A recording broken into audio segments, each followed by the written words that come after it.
Rahasia kemajuan dan kemakmuran suatu bangsa yang diberkahi adalah penerapan Islam kafah.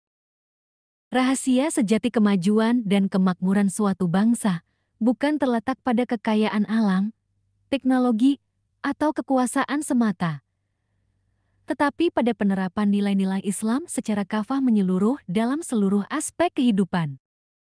Ketika akidah tauhid menjadi dasar, keadilan ditegakkan, dan amanah dijunjung tinggi, maka Allah SWT menurunkan keberkahan dari langit dan bumi bagi bangsa tersebut.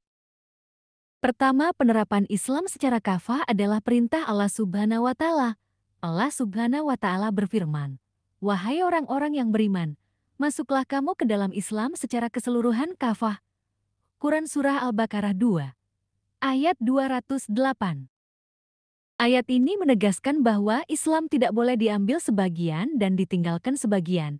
Islam mencakup seluruh aspek kehidupan, akidah, ibadah, muamalah, pendidikan, ekonomi, politik, sosial, dan hukum.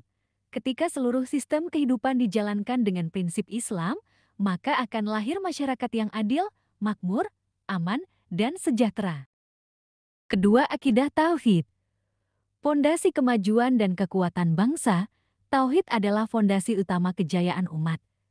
Dengan tauhid, manusia menyembah Allah semata, tidak tunduk kepada hawa nafsu, kezaliman, atau sistem yang menyimpang. Barang siapa taat kepada Allah dan Rasul-Nya, takut kepada Allah dan bertakwa kepadanya, maka mereka itulah orang-orang yang beruntung. Quran Surah An-Nur 24, ayat 52. Ketika akidah tauhid benar, manusia menjadi jujur, amanah, disiplin, dan bekerja karena Allah, bukan karena pamrih. Inilah dasar munculnya etika kerja, tanggung jawab, dan integritas nilai yang membuat bangsa maju. Ketiga, penegakan syariat Islam menjamin keadilan dan kesejahteraan. Allah SWT menjelaskan bahwa hukumnya diturunkan untuk menegakkan keadilan. Sungguh kami telah mengutus rasul-rasul kami dengan membawa bukti-bukti yang nyata dan kami turunkan bersama mereka kitab dan neraca keadilan agar manusia menegakkan keadilan. Quran Surah Al-Hadid 57, ayat 25. Syariat Islam menolak korupsi, riba, monopoli, dan kezaliman. Menegakkan hukum Allah berarti menegakkan keadilan sosial dan ekonomi, dasar dari masyarakat yang sejahtera. Negara yang menerapkan syariat secara jujur akan diberi keberkahan. Keempat, janji Allah, keberkahan bagi negeri yang beriman dan bertakwa. Dan sekiranya penduduk negeri beriman dan bertakwa, niscaya kami akan melimpahkan kepada mereka berkah dari langit dan bumi. Quran Surah Al-A'raf 7, ayat 96. Ayat ini menunjukkan hubungan langsung antara iman dan takwa dengan kemakmuran dan keberkahan ekonomi. Keberkahan bukan hanya materi, tetapi juga ketentraman, kejujuran, kesehatan, keamanan, dan keadilan sosial. Kelima, menolak sistem yang bertentangan dengan syariat. Barang siapa tidak memutuskan perkara menurut apa yang diturunkan Allah, maka mereka itu adalah orang-orang kafir. Quran Surah Al-Maidah 5, ayat 44. Ini peringatan keras bahwa kemunduran umat muncul ketika meninggalkan hukum Allah. Sejarah membuktikan, ketika umat Islam meninggalkan syariat, muncul korupsi, ketimpangan, dan lemahnya keadilan. Keenam, Islam kafah melahirkan bangsa meritokratik dan anti korupsi. Dalam Islam, jabatan diberikan berdasarkan amanah dan kemampuan, bukan nepotisme. Sesungguhnya orang yang paling baik untuk engkau pekerjakan adalah yang kuat lagi amanah. Quran Surah Al-Kasyas 28, ayat 26. Kuat berarti kompeten meritokrasi, amanah berarti jujur dan bertakwa, moral dan spiritual. Dua prinsip ini adalah inti sistem pemerintahan yang maju dan bersih. Kesimpulan, rahasia bangsa yang diberkahi, bangsa yang menerapkan Islam secara kafah akan 1. Memiliki rakyat beriman dan bertakwa. 2. Pemerintah yang adil, jujur, dan amanah. 3. Sistem ekonomi yang bebas riba dan adil. Keempat, pendidikan yang membentuk akhlak dan ilmu. 5. Keadilan sosial, keamanan, dan keberkahan alam. Maka, kemajuan sejati bukanlah meniru Barat, tetapi kembali kepada Islam yang murni dan menyeluruh.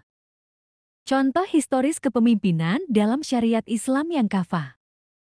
Kepemimpinan Umar bin Khattab simbol keadilan dan amanah. Khalifah Umar bin Khattab dikenal sebagai pemimpin tegas, adil, dan sangat takut kepada Allah SWT. Beliau menata pemerintahan dengan prinsip amanah, keadilan, dan tanggung jawab penuh terhadap rakyat. Umar menolak hidup mewah, sering berkeliling malam hari memastikan rakyatnya tidak kelaparan. Ia berkata, "Seandainya seekor keledai tersandung di Irak, aku takut Allah akan menuntutku. Mengapa tidak aku ratakan jalannya?" Umar membentuk lembaga keuangan negara Baitul Mal, memperluas wilayah Islam tanpa menindas, dan menegakkan hukum secara tegas tanpa pandang bulu. Pada masanya, rakyat hidup aman, makmur, dan pemerintahan bersih dari korupsi. Inilah bukti nyata penerapan Islam kafah akidah, keadilan, dan tanggung jawab sosial berjalan seiring. Kepemimpinan Umar bin Abdul Aziz radhiyallahu anhu simbol keberkahan dan kesejahteraan. Khalifah Umar bin Abdul Aziz sering disebut sebagai Umar kedua karena keadilannya. Begitu menjabat, ia mengembalikan harta negara yang disalahgunakan, meniadakan pajak yang menindas, dan memimpin dengan penuh ketakwaan. Ia berkata, "Aku tidak akan kenyang sementara ada rakyatku yang lapar." Dalam waktu singkat, keadilannya melahirkan keberkahan luar biasa.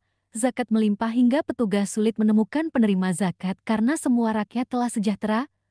Korupsi lenyap, keamanan terjaga, dan kesejahteraan merata. Kedua khalifah ini menjadi teladan bahwa penerapan Islam secara kafah dalam akidah, hukum, ekonomi, dan kepemimpinan membawa rahmat, keadilan, dan kemakmuran bagi seluruh umat. Contoh dua negara yang telah menerapkan syariat Islam dan meraih keberkahan. Arab Saudi. Arab Saudi menerapkan hukum berdasarkan Al-Quran dan Sunnah, termasuk dalam bidang peradilan, ekonomi, dan kehidupan sosial. Nilai-nilai tauhid dan syariat Islam dijaga ketat, terutama dalam ibadah, muamalah, dan hukum pidana Islam. Keberkahannya tampak jelas. Negeri ini menjadi penjaga dua tanah suci, Makkah dan Madinah, pusat spiritual dunia Islam. Allah limpahkan kekayaan minyak dan gas yang menjadi sumber kemakmuran. Rakyatnya menikmati fasilitas pendidikan, kesehatan, dan subsidi dari negara dengan sistem sosial berbasis syariah. Brunei Darussalam. Brunei menetapkan negara Melayu Islam Beraja dengan hukum syariat Islam diberlakukan secara bertahap sejak 2014. Sultan Brunei dikenal adil, dermawan, dan menegakkan nilai-nilai Islam dalam pemerintahan. Keberkahannya terlihat dari negara kecil namun stabil, aman, dan makmur tanpa utang luar negeri, pendidikan dan kesehatan gratis bagi warganya, rakyat hidup damai dan disiplin dalam menjalankan agama. Terima kasih sudah menonton, semoga bermanfaat. Nantikan kami di video berikutnya dengan topik yang tidak kalah menarik.